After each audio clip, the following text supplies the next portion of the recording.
할렐루야. 오늘 우리 하나님의 말씀 골로새서 3장 12절부터 14절 말씀 함께 읽겠습니다. 그러므로 너희는 하나님의 택하신 거룩하고 사랑하신 자처럼 긍휼과 자비와 겸손과 온유와 오래 참음을 옷 입고 누가 네게 혐의가 있거든 서로 용납하여 피차 용서하되 주께서 너희를 용서하신 것과 같이 너희도 그리하고 이 모든 것 위에 사랑을 더하라. 이는 온전하게 매는 띠니라. 아멘. 오늘 우리가 나눌 하나님의 말씀은 골로새서 3장 12절부터 14절 말씀으로 생명을 살리는 말을 하라 하십니다. 우리 옆에 있는 분들하고 인사하겠습니다. 새해 복 많이 받으세요. 새해 복 많이 나눠주세요. 우리가 이렇게 인사말 하는 것을 이제 축복이라고 합니다. 그래서 여기 우리가 이렇게 이야기할 때는 여기에 담겨 있는 기도가 있죠. 기도하는 마음. 하나님, 이 사람에게 새해는 복을 많이 부어주세요. 하나님, 이 사람이 새해는 하나님께서 주신 복을 많이 나눌 수 있게 해주세요. 이런 기도하는 마음이 들어져 있습니다. 하나님을 믿고, 제가 마스크를 띄고 해야 된다고 생각을 까먹었네요. 하나님을 믿고 믿음으로 선포할 때 말하는 대로 되게 하실 줄 믿습니다. 하지만 하나님을 믿는 사람이 아니라고 한다면 누가 복을 주는지도 모르고 축복을 하게 되는 것입니다. 자기 개발 서적들은 말의 힘을 성공과 행복을 창조하는 데 사용하라고 부추기고 있습니다. 적극적이고 긍정적인 말을 하면 성공하는 삶을 살 수 있고 소극적이고 부정적인 말을 하면 실패하는 삶을 살게 된다라고 하는 것이죠. 이것은 말에 대한 지나친 생각이라고 할 수 있습니다. 우리의 삶에서 말이 중요하지만 말 자체가 우리 인생을 결정하는 그런 능력이 있는 것은 아닙니다. 인간은 하나님의 피조물입니다. 하나님은 말씀으로 천지를 창조하셨습니다. 말한 대로 되게 하는 분은 하나님밖에 없다는 것을 우리는 꼭 기억해야 됩니다. 사람들은 부정적인 말을 하지 말고 긍정적인 말을 하라 이렇게 말하지만 성경은 그렇게 이야기하지 않습니다. 성경은 거짓말을 하지 말고 진실한 말을 하라고 합니다. 믿음의 말을 하라고 하는 것입니다. 하나님의 말씀에는 하나님 말씀에 순종하는 자들에게는 하나님을 신뢰하는 믿음의 말을 할 수 있습니다. 긍정적인 말을 해도 되겠죠. 하지만 하나님의 말씀에 불순종하는 자들이 아무리 긍정적인 말을 한다고 해도 별 소용이 없다라고 하는 것입니다. 그건 믿음의 말도 아니고 사랑의 말도 될 수가 없습니다. 죄를 짓는 사람들에게 긍정적인 말이 아니라 그것은 죄입니다 라고 하는 것을 알려줘야 되는 것이죠. 우리가 자녀들이 잘못을 하면 화를 낼 때가 많이 있잖아요. 화를 내기보다는 그것은 잘못이다 라고 이야기해 줘야 된다고 합니다. 계속해서 죄를 지을 때는 우리가 그것에 대한 상응하는 벌이 있다는 것을 분명히 경고해 주어야 된다고 하는 것이죠. 혀는 파괴력과 생산력을 함께 가지고 있습니다. 우리의 혀가 하나님의 메시지를 선포하고 형제를 격려하며 또 우리가 생산적인 말을 하면 좋은 것이지만 다른 사람의 인격을 허무는 일을 하면 파괴적으로 될 수 있다라고 하는 것이겠죠. 오늘 읽은 말씀대로 하나님의 자녀라고 한다면 긍휼과 자비와 겸손과 온유와 오래 참음으로 용납하고 용서하고 사랑으로 이웃을 대해야 됩니다. 하지만 우리의 혀는 불과 같다고 성경은 말씀하고 있습니다. 혀를 잘못 사용할 때 그 결과는 자신뿐 아니라 한 사람, 한 가정, 한 기업을 망하게 할 수 있다라고 하는 것이죠. 야고보서 3장 6절 함께 읽겠습니다. 혀는 곧 불이요 불의 세계라. 혀는 우리 지체 중에서 온 몸을 더럽히고 생의 바퀴를 불사르나니 그 사르는 것이 지옥불에서 나느니라. 잠언 18장 21절 읽겠습니다. 죽고 사는 것이 혀의 권세에 달렸나니 혀를 쓰기 좋아하는 자는 그 열매를 먹으리라. 말은 아무렇게나 해도 되는 것이 아니라고 하는 것이죠. 우리가 한 말은 모두 하나님 앞에서 심판을 받게 될 것입니다. 오늘 말씀은 십계명 제9계명 거짓 증거하지 말라는 말씀 중심으로 하나님의 말씀을 나누기 원합니다. 출애굽기 20장 16절 함께 읽겠습니다. 내 이웃에 대하여 거짓 증거하지 말지니라. 제9계명에는 자세히 봐야 알 수 있는 중요한 내용이 있습니다. 내 이웃에 대하여라고 하는 말을 우리가 잘 생각해 봐야 됩니다. 못못에 대하여라고 할 때 그것이 무슨 뜻인지를 찾아보면 못못에 반대하다, 못못에 거슬러서, 못못에 불리하게라는 의미라는 것을 찾아볼 수 있게 됩니다. 그래서 성경에서 못못에 대하여라고 하는 말을 볼 때는 이런 생각을 한 번은 해봐야 됩니다. 꼭 그런 건 아니지만 대부분 여기에서 다른 어떤 중요한 의미를 찾을 수 있게 됩니다. 그러니까 내 이웃에 대하여 거짓 증거하지 말라는 말씀은 내 이웃을 해하려고 거짓 증거하지 마라. 내가 거짓말하는 것을 인하여 이웃을 해하려고 하지 말아라. 거짓말의 목적인 내 이웃을 해하려고 라고 하는 의미가 더 강하다라고 할 수 있다라고 하는 것이죠. 상대방을 해치려고 편들기, 우기기, 꾸미기를 하지 말라는 것입니다. 결론적으로 말하면 옳으면 옳고 아니면 아니라고 해야 됩니다. 마태복음 5장 37절 함께 읽겠습니다. 오직 너희 말은 옳다 옳다 아니라 아니라 하라. 이에서 지나는 것은 악으로 쫓아나느니라. 편들기가 있죠. 먼저 이 말씀은 법정에서 증언할 때 거짓 증언을 하지 말라는 것입니다. 레위기 19장 15절 읽겠습니다. 너희는 재판할 때 불의를 행치 말며 가난한 자의 편을 들지 말며 세력 있는 자라고 두어하지 말고 공의로 사람을 재판할지며. 우리가 편을 들게 될 때 여기서 문제가 발생하게 된다는 거죠. 두 번째, 우기기가 있습니다.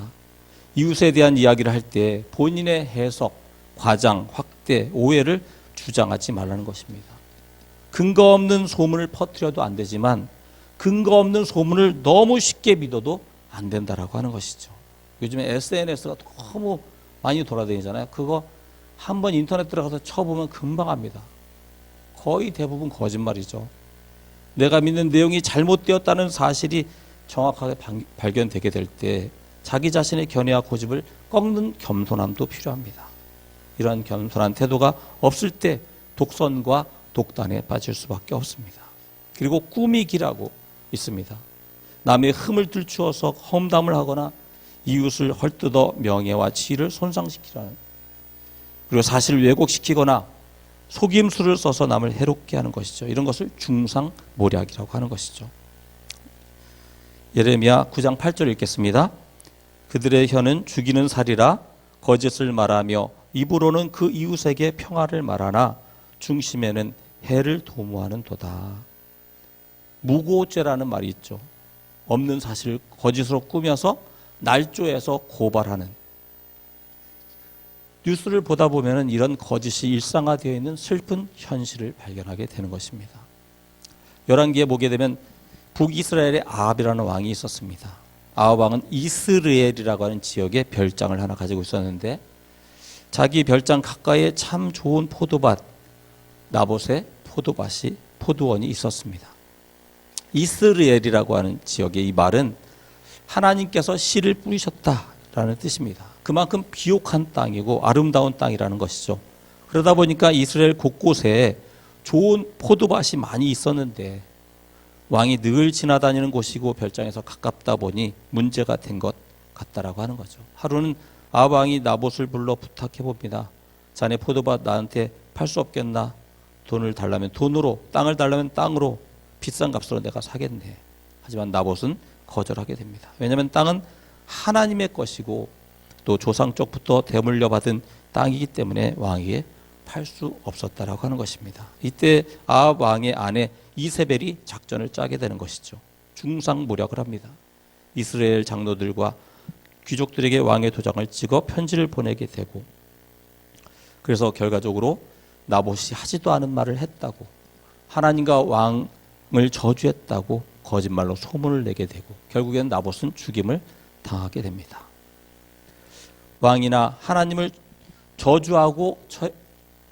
저주한 사람들, 그래서 처형당한 사람들은 땅은 왕에게 귀속된다라는 법을 악용해서 이런 중상모략을 한 것입니다.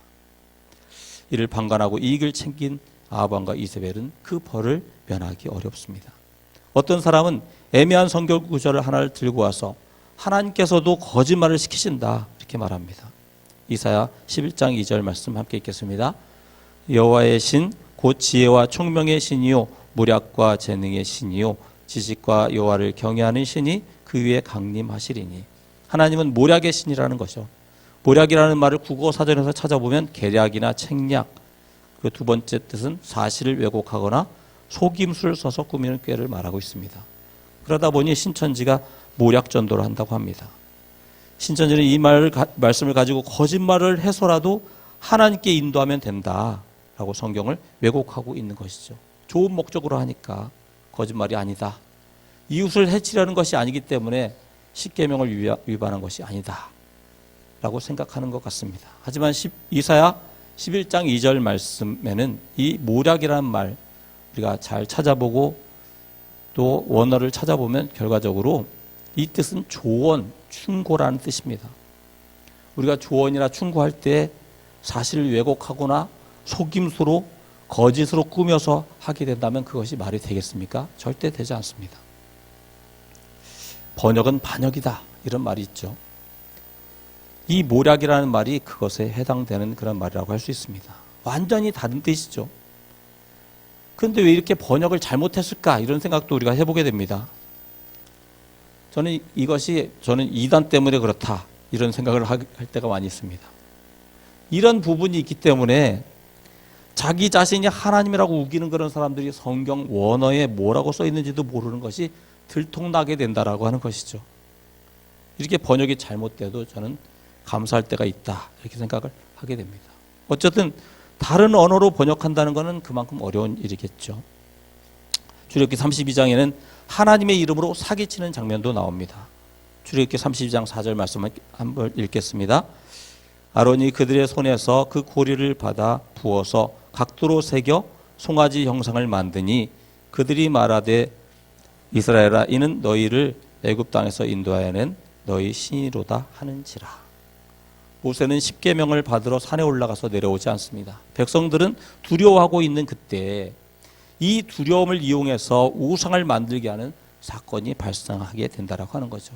금송아지를 만들어 놓고 하는 말이 여기 너희들 앞에 있는 금송아지는 이집트에 있는 송아지 신이 아니고 너희를 애굽 땅에서 이끌어내 주시고 수많은 기적과 이적을 베풀어 주신 유일신 여호와 하나님이다. 이렇게 소개를 한 것입니다. 백성들의 두려움을 덜어주었으니 얼마나 감사한 일입니까? 이스라엘 백성들은 그 금송아지가 하나님이라고 철석까지 믿었다라고 하는 것이죠. 지금 우리가 볼 때는 말도 안 되는 일이죠. 왜냐하면 우리는 결과를 알고 있기 때문에. 하나님은 크게 노하셨습니다. 백성들의 마음을 안정시켰는데 노할 일입니까? 노할 일이라고 하는 것이죠. 거짓말을 가지고 하나님께 인도한다는 것 절대 그럴 수가 없습니다. 이런 것이 사기요 거짓말이요 모략이라 할 수 있는 것이죠. 절대로 해서는 안 되는 거짓 증거인 것입니다. 그리고 세상에는 거짓말이 아닌 거짓말도 있죠. 거짓말이 아닌 거짓말. 또 거짓말보다 못한 사실도 있습니다. 우리가 예의상 하게 되는 거짓말도 있습니다. 점심 식사하셨습니까? 그럼 이제 예의상 그죠? 오다 먹고 왔습니다. 신경 쓰지 마세요. 이렇게 얘기하는 거죠. 안 먹었어도 그죠? 이런 걸 거짓말이다 이렇게 무슨 싸우진 않잖아요. 또 진실을 말하면 이웃의 생명이 위태해지는 경우도 있습니다. 히브리 산파에게 이집트 왕은 이스라엘 사람들이 아들을 낳게 되면 그 자리에서 죽여라 이렇게 명령했습니다. 그러나 산파 십부라와 부하는 하나님을 두려워해서 애굽 왕의 명령을 어기게 됩니다. 화가 난 이집트 왕 바로가 히브리 산파들을 불러 어째서 남자아이들을 살렸냐 이렇게 추궁할 때 산파들은 거짓말을 했다는 것이죠. 히브리 여자들은 엄청 건강해서 우리가 도착하기도 전에 애를 쑥 놔버리고 있습니다. 또 여호수아가 여리고에 보낸 정탐꾼들이 여리고에 들어갔을 때 기생 라합의 집에 머물게 됩니다. 이때 어떤 사람이 그걸 보고 왕에게 이야기해서 사람들이 와서 그 정탐꾼들을 내놓으라 이렇게 이야기할 때 또 라합이 거짓말을 하게 되는 거죠. 그들이 오긴 했지만 날이 어두워서 떠났습니다. 빨리 쫓아가 보십시오. 아마 굉장히 액션까지 표정도 하나도 안 바뀌고 거짓말을 엄청나게 했을 것이라고 생각합니다. 이런 것을 우리가 뭐라고 하진 않죠. 또 거짓말부터 못한 그런 사실을 우리가 뭐라고 얘기하냐면 팩트 폭력이라고 얘기하죠. 팩트 폭력. 사실 자체가 폭력이 된다라고 하는 것입니다. 예의가 없는 그런 사실들, 그죠? 아까 이제 얘기한 것처럼, 그죠? 예의상 하게 되는 거짓말을 할 수도 있는데, 맛있습니까? 마음이 여리고 또 굉장히 그 위에서 수고하고 정성을 다한 그런 음식을 놓고 분위기 파악 못하고 맛없다고 이야기하는 그런 것이 팩트 폭력이죠.